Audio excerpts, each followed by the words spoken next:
I always find it fascinating that the world is made up of opposites, but these opposites are not independent. They actually depend on each other and are deeply interconnected.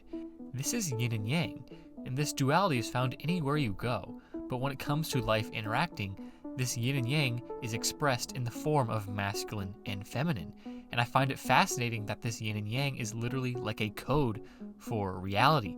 50% of humans born are male, masculine, while 50% are female, feminine, because the energies just need to be properly balanced. So in this video, I would like to give you some insight regarding how these energies play a role in the development of your life and how you can use this knowledge to improve your life. So as we all know, males are masculine dominant and females are feminine dominant, but that does not mean that a male cannot be feminine and that a female cannot be masculine. It just means that if you are male, your psyche will naturally be much more masculine oriented. A good analogy for masculine consciousness is an arrow. Very straightforward, linear, more logical, focused, because the masculine is very penetrating. Not necessarily in the sense of penetrating a vagina, but it's trying to penetrate life. Its eyes are on the prize. It's seeking to make an impact. It's seeking purpose. It is seeking to differentiate itself.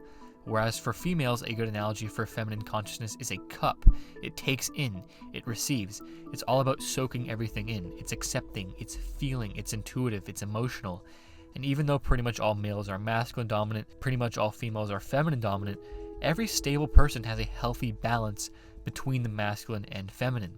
The masculine in excess is characterized by aggression, abuse, being overly critical, not being open to other points of view, and being overly controlling, whereas the feminine in excess will feel powerless, weak, overly emotional, needy, and may become manipulative. So I've been fascinated by masculine and feminine energies and just dualities in general for a while now, so I picked up a book called Masculine and Feminine, The Natural Flow of Opposites in the Psyche by Gareth S. Hill, who was a psychologist at Cal who loved to study Carl Jung's work. And he provided a lot of great insight on how the masculine and the feminine take form in our life. And what he proposes is that there are these oscillating cycles of masculine and feminine that all people go through as they develop and progress through life. And in doing this, he made a distinction between two types of feminine and two types of masculine. There is both the static feminine and the dynamic feminine, and there's both the static and the dynamic masculine. So here is a visual on the screen. This represents the cycle that we go through on both a micro and macro level as we develop. So first we have the static feminine, and this is characterized by just accepting things as they are. It is being without control. Individuality is really only valued when in relation to the greater whole/collective. Every person comes into existence embodying the static feminine because they are completely 100% reliant on the mother. They have zero control over their own fate, so they are forced to just be, to just go with the flow. I would say a good example of a person strongly in the static feminine is a housewife, because pretty much any individuality she has is solely based on the system that she's in, and she kind of just has to accept this because it's the way things are, and there would likely be some sort of consequence if she tried to be any different. Now, what lies directly opposite of static feminine is the dynamic masculine, and the dynamic masculine is the archetypally ingrained response away from the static feminine, and this is all about differentiating and separating yourself from what you were in the static feminine. The dynamic masculine has goal-directed initiatives to differentiate itself from the pack. It is very focused, very linear, very tunnel vision-like. It first takes form in a human when the ego begins to develop and the kid realizes he is actually separate from everyone else, and he seeks to express his own individuality away from the static feminine. Anytime you are moving away from the crowd, exploring, and entering new frontiers, you are in the dynamic masculine. The dynamic masculine peaks in young adulthood because that is a time when one is differentiating themselves from their parents and finding their purpose in the world. Now, the thing about the dynamic masculine is that it is very grandiose and has little boundaries. And obviously, in society, when someone wants to have, to do, or to be something, there are boundaries. And the static masculine is what tames the grandiosity of the dynamic masculine. And this process of taming is called fiery initiations, which is basically just submitting to authority. For example, in today's world, if someone wanted to be a doctor, they can't simply just be a doctor. They have to go through the trials that society has in place, which is to study and to go to medical school for several years. What characterizes the static masculine is integration. It is the seeking of organization. It is making sense of things. While the dynamic masculine was off exploring new frontiers in its own life, eventually it has to come back and make sense of things and order things out. So logic and rationality are strong in the static masculine, as well as any sort of linear systems of meanings, theory of truth, and hierarchical systems. However, organization in the static masculine can lead to rigidity and excessive complacency, which naturally leads one towards the dynamic feminine.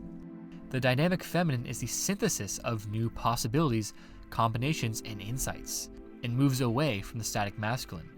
One in the dynamic feminine is very spontaneous in the pure flow of experience, open to the unexpected and responsive to whatever it is faced with. A prime example of this would be the spontaneous playfulness that all children have. In its positive form, it is the embracing of the chaos of reality and yet thriving in it. But in order to fully integrate this new sense of self the individual now has after they've gone through this cycle, is to go through what is called the watery initiation, also called dark night of the soul, which puts them back into wholeness and self-acceptance in the static feminine. What the watery initiation or dark night of the soul is the ego letting go of some of its old values, many of which were picked up in the static masculine, in order to accept and realize its wholeness. So an example of this would be someone who developed depression because they are trying to live up to the standard society told them, but it's just not making them happy. In order to move forward, the person must give up living to the standard society told them as their main source of affirmation and integrate that into their life. So in summary, this cycle that runs our life, it's happening both at a macro and a micro level in our development. Allow me to give an example of this macro development.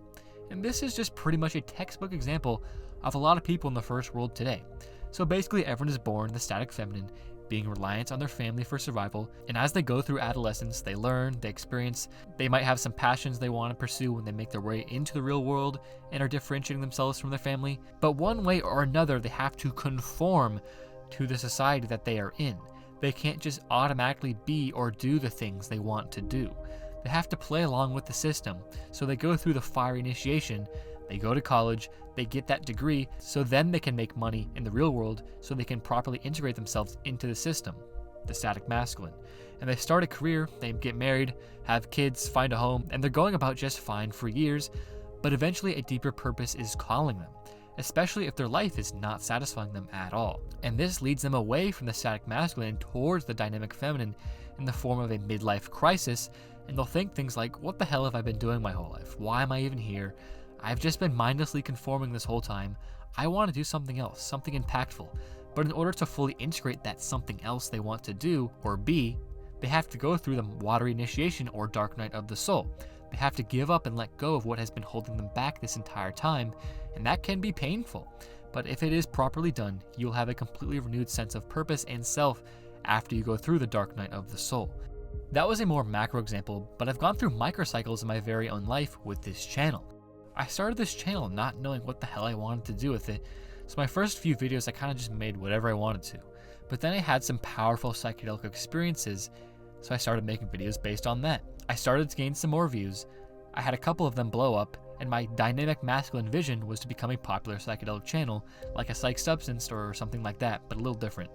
But then I was hit with boundaries. Some videos got demonetized, views dropped a little bit, I had to change my content a little bit based on that, but then I started to become less passionate about psychedelic substances themselves and the experiences they give, and more passionate about integrating the experiences and just being spiritual in general, because that's the shit that actually helps people.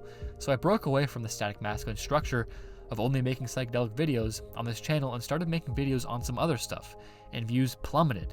And now I'm like, fuck. And I kind of just have to go through a dark night of the soul regarding the channel, which means accepting that I'll get a lot less views and do more of the stuff that actually helps people. I'm still figuring out the details of all that stuff, but when it's all said and done, this channel will have a different feel to it, and it will be bigger and better than ever before. I promise that. So yeah, after these explanations, I hope you have a really solid feel of this cycle. A big problem a lot of people have, and they have no idea, is they can get hung up on one part of the cycle, which can lead to some leaky negative effects in life. The fiery initiation of going from dynamic to static masculine can be tough because you have to give up some of your passions and dreams in order to fit in within the system. And the water initiation of going from dynamic back to static feminine can be tough. I mean, it's literally called the dark night of the soul.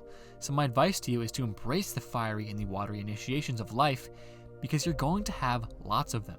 Life will demand that you go through them, and a lot of time there will be no way around it. So embrace them. That's all I have for this video, guys. What I find really interesting about this whole masculine and feminine cycle is that it is an expression of yin and yang in our development.